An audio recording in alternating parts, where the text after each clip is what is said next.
Well, let me now welcome on board Sharad Mahendra, Joint MD and CEO at JSW Energy, and talk about how their business has been. Sharad, hi, good to have you on the show. Um, Help us understand about KSK. What are the details like? How much did you bid for, and how much debt would you take on board with this acquisition? See, yeah, this is a process we know that had started in 2020, 5 years back. In between, stopped again, restarted, and we participated in this bidding. And this is a plant which is total capacity is 3,600 megawatt, out of which 50%, which is 1,800, is operational, and 95% of the capacity is tied up with the states of Uttar Pradesh, states of Tamil Nadu, and Chhattisgarh. So this is the asset which we built. In terms of numbers, Ria, we will like to be quiet today because the process is that we have received we have been declared the successful bidder, and now we have received the letter of intent also, and this is through the IBC route. Now the matter will be with NCLT to give the final approval, which we are confident will happen in due course of time. That is the time when we will be discussing on all the numbers.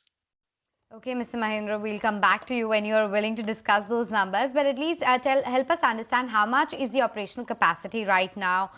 Any more investments that will be needed or planned to ramp up the capacity at KSK Mahanadi further? Yes, as I told, out of 3,600 total plant capacity, this is one of the best operating plants in the country, and which is in terms of fully operational, 3,600 will be the third largest in terms of capacity in the country. Out of this, 50% of the capacity is operational, fully operational. And the best part in this asset is that the balance three units, fourth unit, almost 40% of the work is already completed. And the balance of plant required for all the entire capacity to be operational is fully ready for entire 3,600 megawatt.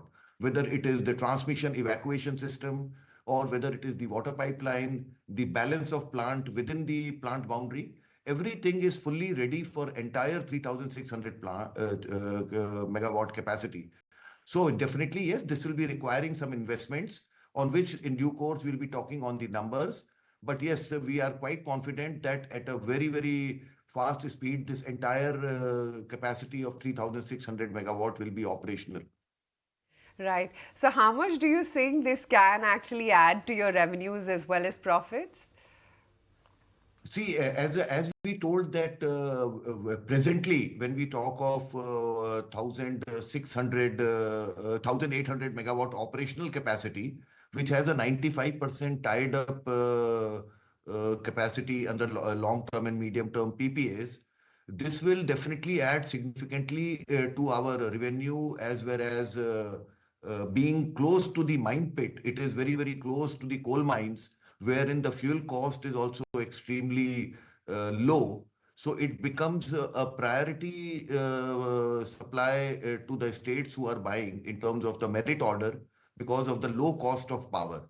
And when we will be increasing the capacity, the best part is being close to the mines. The fuel cost is going to be extremely low. So definitely the long-term power purchase agreements, even for the balance capacities, when country is now requiring thermal capacities going forward, as Government of India has also announced, in next 7 to 8 years, because of the demand growth which is happening and the round-the-clock power requirement, as renewable is increasing, but in due course, renewable along with wind, solar, and battery energy storage and pump storage will be a solution going forward. But thermal will also play a very critical role in meeting the fast demand growth which we are witnessing in the country.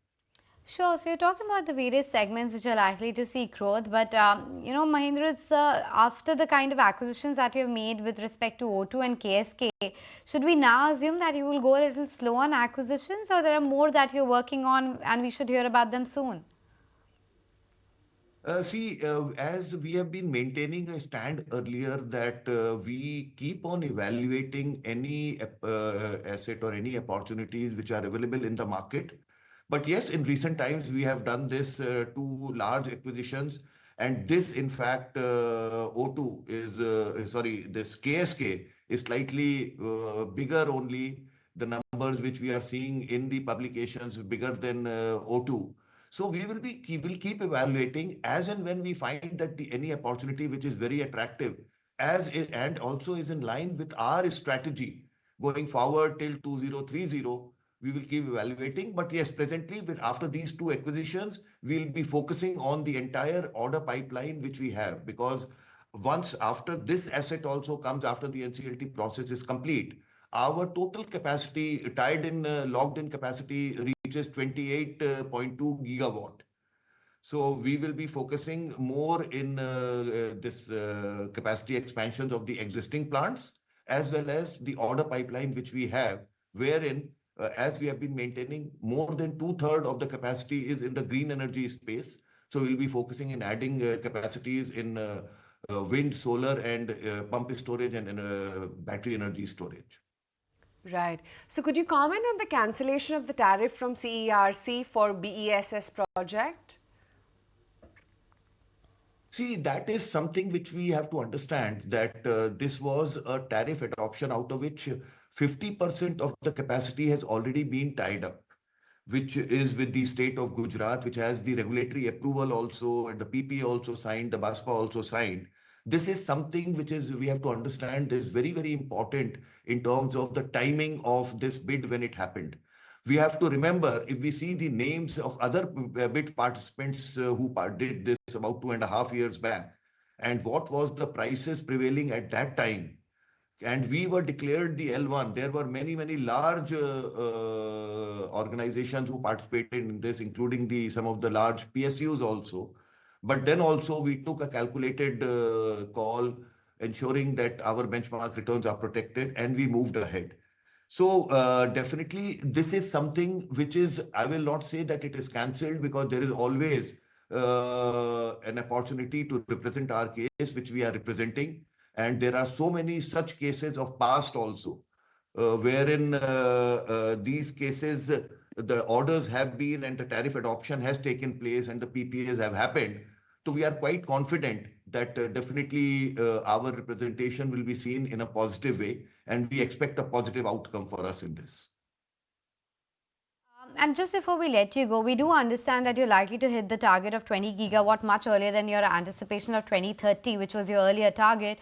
Are you working on new capacity targets or new strategy 3.0? We are working on the next set of targets.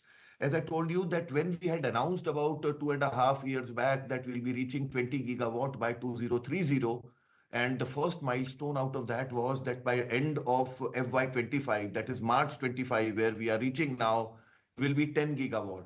So I'm happy to tell that we will be exceeding the 10 gigawatt first milestone by March 25, wherein we had announced that we'll be achieving 10 gigawatt. The first milestone achieved.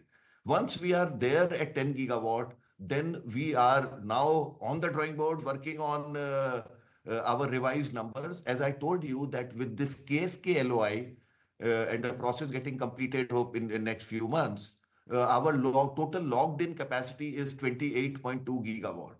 So we are absolutely certain that this number of 20 gigawatt will be happening significantly earlier. And maybe we'll be announcing the revised numbers with the strategy 3.0 for FY30, maybe once we achieve the first milestone in March. Right. Thank you so much for your time, and good to have you on the show and get in perspective on what this KSK Mahanadi or other acquisition really means for JSW Energy. If you like this video, then like, share and subscribe to ET Now.